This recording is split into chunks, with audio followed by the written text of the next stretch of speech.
Hi hello నమస్తే welcome back to my channel బర్నీ తల్లి. ఈరోజు నేను మీకు చాలా స్పెషల్ కర్రీ చూపించబోతున్నానండి. అదేంటంటే కంజు పిట్టల కర్రీ అనమాట. ఇది మీకు తినడానికి చాలా టేస్టీగా ఉంటుంది, అదేవిధంగా హెల్త్కి కూడా చాలా మంచిది. సో అది ఈరోజు మనం ప్రిపేర్ చేయబోతున్నాము. సో అంతకన్నా ముందు ఫస్ట్ టైం కనుక మీరు నా ఛానల్ చూస్తున్నట్లయితే తప్పకుండా నా ఛానల్ సబ్స్క్రైబ్ చేయండి అండ్ కిందనున్న నోటిఫికేషన్ని క్లిక్ చేయండి. ఎందుకంటే కిందనున్న నోటిఫికేషన్ బెల్ని క్లిక్ చేసినట్లయితే నేను చేసే ప్రతి వీడియో కూడా మీకు నోటిఫికేషన్ రూపంలో వస్తుందన్నమాట. సో మీరు నా వీడియోస్ చూసి ఎంజాయ్ చేయొచ్చు. సో ఇంకెందుకు ఆలస్యం, లెట్స్ స్టార్ట్ ది వీడియో. ఇప్పుడు కంజు పిట్టల కర్రీ ఎలా చేయాలో మనం చూసేద్దామండి. సో ముందుగా కంజు పిట్టల కర్రీకి మనకు కావాల్సినవి కంజు పిట్టలు అనమాట, అంటే క్వెయిల్స్ అని అంటారు ఇంగ్లీష్లో. ఈ కంజు పిట్టలు చాలా మంచిదండి ఆరోగ్యానికి కూడా. హై బీపీ ఉన్న వాళ్ళకి, లేదంటే మనకి ఇమ్యూనిటీ పెరగడానికి కానీ చాలా హెల్ప్ఫుల్ అవుతుంది. డైజెషన్ ప్రాబ్లమ్స్ ఉన్నా కూడా డైజెషన్ ప్రాబ్లమ్స్ కూడా క్లియర్ అవుతాయి. సో ఇప్పుడు కంజు పిట్టలు తీసుకున్నాం, అదేవిధంగా గుడ్లు కూడా తీసుకున్నామండి. ఎందుకంటే గుడ్లు ఇప్పుడు కంజు పిట్ట పొట్టలో పెడతామన్నమాట. ఎందుకంటే ఈ రెండు కలిపి తింటే కనుక చాలా బాగుంటుంది టేస్ట్ కూడా. సో కంజు పిట్టలు ఉత్తనే వండుకున్నట్లయితే మనకి చాలా దగ్గరగా అయిపోతుంది, తిన్నట్టు కూడా అనిపించదు అనమాట. సో ఇలా గుడ్డు పెట్టడం వల్ల ఏంటంటే మనకి టేస్ట్ కూడా బాగుంటుంది, మనకి అలా పీస్లా కనిపిస్తుంది అనమాట. సో అందుకని గుడ్డు కూడా లోపల పెట్టాను. సో ఇప్పుడు కాళ్ళు ఉన్నాయి కదండి, ఆ కాళ్ళకి థ్రెడ్ కడుతున్నాను అనమాట, ఎందుకంటే విడిపోకుండా ఉండడానికి.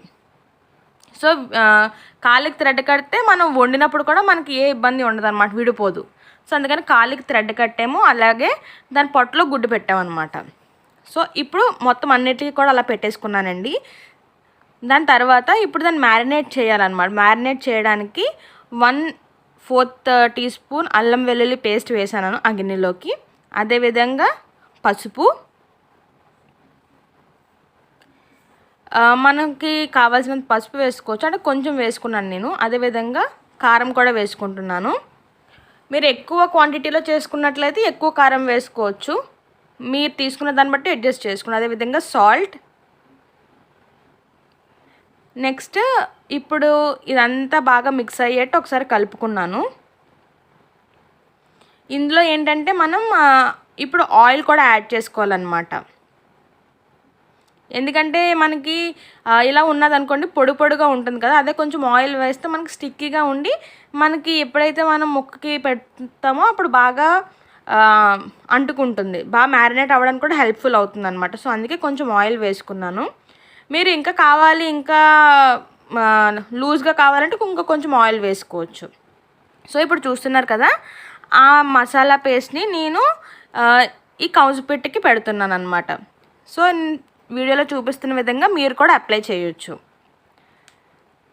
ఎందుకంటే ఈ మసాలా అంతా దీనికి పట్టి బాగా మ్యారినేట్ అయితే కుక్ అయినప్పుడు కూడా మనం తింటున్నప్పుడు కూడా చాలా మంచి టేస్ట్ అనేది వస్తుంది. చూసారే మొత్తం అన్నిటికీ పెట్టేసుకున్నాను అనమాట. సో ఇది 1 అవర్ వరకు మ్యారినేట్ చేసుకుందాము. సో 1 అవర్ వరకు పక్కన పెట్టేద్దాం. అందులో మసాలా ప్రిపేర్ చేసుకోవాలి, దానికి చూసేద్దాం దాన్ని. సో ముందుగా స్టవ్ వెలిగించుకొని ఒక 2 టేబుల్ స్పూన్స్ ఆయిల్ అయితే వేస్తున్నాను. ఆయిల్ వేసి దీనికి మనకి మసాలా సామాన్లు కావాలన్నమాట, ఇవన్నీ కూడా నేను వేయించుతాను ఇప్పుడు. సో ఇది కొంచెం వేడెక్కిన తర్వాత చూస్తున్నారు కదా, చూపిస్తున్న మసాలా దినుసులన్నీ కూడా నేను యాడ్ చేసుకుంటాను.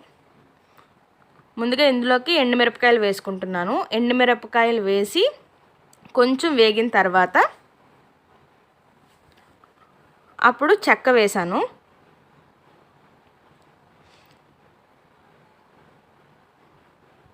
చెక్క వేసిన తర్వాత రిమైనింగ్ ఉన్నాయి కదండి స్పైసెస్, అవన్నీ కూడా యాడ్ చేసుకుంటాను ఒకటి. ఇప్పుడు అనాస పువ్వు యాడ్ చేశాను, లవంగాలు ఒక 3, యాలకులు, స్టార్,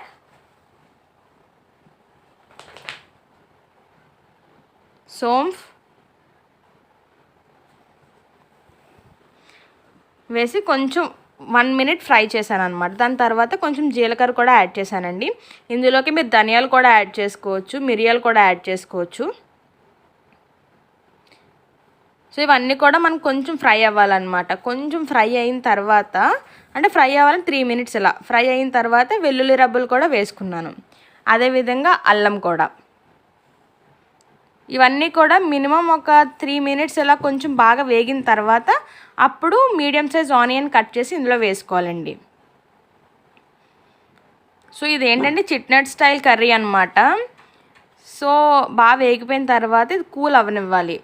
మొత్తం బాగా కూల్ అయిపోయిన తర్వాత ఇదంతా కూడా మిక్సీ జార్లోకి ట్రాన్స్ఫర్ చేసుకోవాలన్నమాట. ట్రాన్స్ఫర్ చేసుకొని మంచిగా బ్లెండ్ చేసుకొని మన మసాలా పేస్ట్ లాగా గ్రైండ్ చేసుకోవాలి. సో ఇది ఇప్పుడు నేను గ్రైండ్ చేసేస్తున్నాను. ఇప్పుడు దాకా నేను మ్యారినేషన్ చేశాను కదండి, ఇది మనకి కౌంజు పెట్టని. సో ఇప్పుడు మ్యారినేట్ చేసి 1 అవర్ వరకు ఫ్రిడ్జ్లో పెట్టాను అనమాట. 1 అవర్ ఫ్రిడ్జ్లో పెట్టిన తర్వాత తీసాను. సో ఇది బాగా మ్యారినేట్ అయ్యి ఈ మసాలా కూడా ఈ గుడ్డుకి బాగా పడుతుంది. లోపల కూడా మనం మసాలా పెట్టాము. సో ఇది బాగా మ్యారినేట్ అయింది. ఇప్పుడు ఈజీగా కుక్ చేసుకోవచ్చు అండ్ ఫాస్ట్గా కూడా కుక్ అయిపోతుంది అనమాట. సో ప్రిపరేషన్ ఎలా ఉందో చూసేద్దాం. సో ఇప్పుడు స్టవ్ వెలిగించి ప్యాన్ పెట్టుకొని మనకి సరిపడగా ఆయిల్ వేసుకోవాలండి. అంటే మనం నాన్ వెజ్ వండినప్పుడు అలాగే ఆయిల్ ఎక్కువ పడుతుంది. సో కొంచెం ఎక్కువే ఆయిల్ తీసుకోండి. అదేవిధంగా అందులో కట్ చేసి పెట్టుకున్న ఆనియన్స్, అదేవిధంగా గ్రీన్ చిల్లీ కూడా వేసాను. ఆనియన్స్ గోల్డెన్ బ్రౌన్లో టర్న్ అయ్యాయి కదా, అప్పుడే టొమాటో అండ్ కరివేపాకు కూడా వేసుకోవాలి. అవి బాగా వేగిన తర్వాత ఇప్పుడు ముందుగా మ్యారినేట్ చేసి పెట్టుకున్న కౌంజు పిట్టలు కూడా ఒక్కొక్కటి జాగ్రత్తగా వేయాలండి.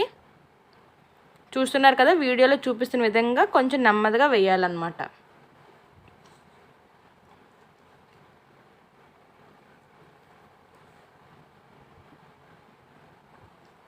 జాగ్రత్తగా పెట్టాలి, ఎందుకంటే లోపల గుడ్డది పెట్టాం కదా. సో జాగ్రత్తగా నెమ్మదిగా వేయాలి అందులో.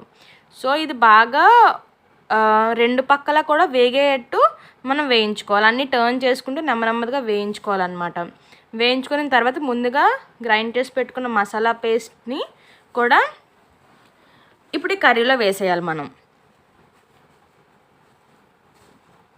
సపరేట్గా వాటర్ అది కూడా వేరేగా వేయక్కర్లేదండి. ఇందులోనే 1 గ్లాస్ వాటర్ వేసేయచ్చు. వేసి రుచికి సరిపడగా సాల్ట్ వేసుకోవాలి. వేసుకొని ఒక్కసారి కొంచెం అలాగా తిప్పి, అంటే ఉప్పు కలిసేలా ఒకసారి తిప్పాలన్నమాట. ఇష్టం వచ్చినట్టు తిప్పేస్తే ఏంటవుతుందంటే ముక్క విరిగిపోతుంది. సో జాగ్రత్తగా తిప్పాలి. దాని తర్వాత మూత పెట్టాలన్నమాట. మూత పెట్టిన తర్వాత ఒక 10 మినిట్స్ తర్వాత చూస్తున్నా కదా ఆయిల్ ఎలా తేలిందో అలా తేలుతుంది. సో ఇప్పుడు మళ్ళీ నెమ్మదిగా టర్న్ చేసుకోవాలన్నమాట పీసెస్ అన్నిటిని. నెమ్మదిగా ఒక్కొక్కటి, ఎందుకంటే మొత్తం అన్ని వైపులు బాగా మనకు కుక్ అవ్వాలి కాబట్టి నెమ్మదిగా ఒక్కొక్కటి టర్న్ చేసుకోవాలి.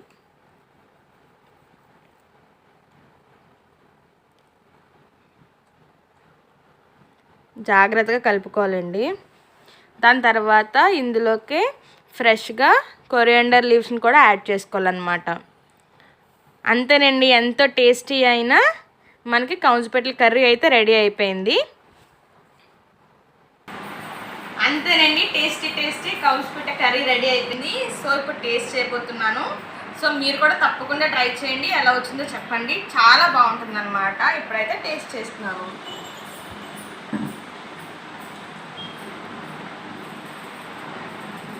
సూపర్గా ఉందండి.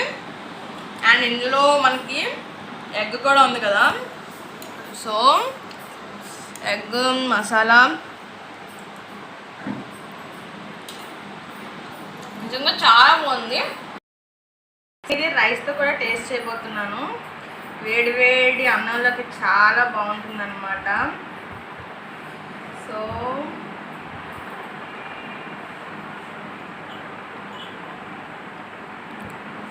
చాలా బాగుందండి, మీరు కూడా ఒకసారి చూడండి, చాలా బాగుంటుంది. అందులో ఎగ్ చికెన్ కాంబినేషన్ కూడా చాలా బాగుందన్నమాట. వేడిగా ఎంత అన్నమైనా తినచ్చు. Hope you enjoy this video. So ఇలాంటి వీడియోస్ చాలా చేస్తాను. సో సో నాకు కావాల్సింది మీ సపోర్ట్ మాత్రమే. సో తప్పకుండా సబ్స్క్రైబ్ చేయండి అండ్ మీ ఫ్రెండ్స్తో షేర్ చేయండి అండ్ నా వీడియోస్ ఎలా ఉన్నాయో కూడా నా కమెంట్ బాక్స్లో తెలియజేయండి. సో అంతేనండి ఈరోజుకి. Thank you for watching.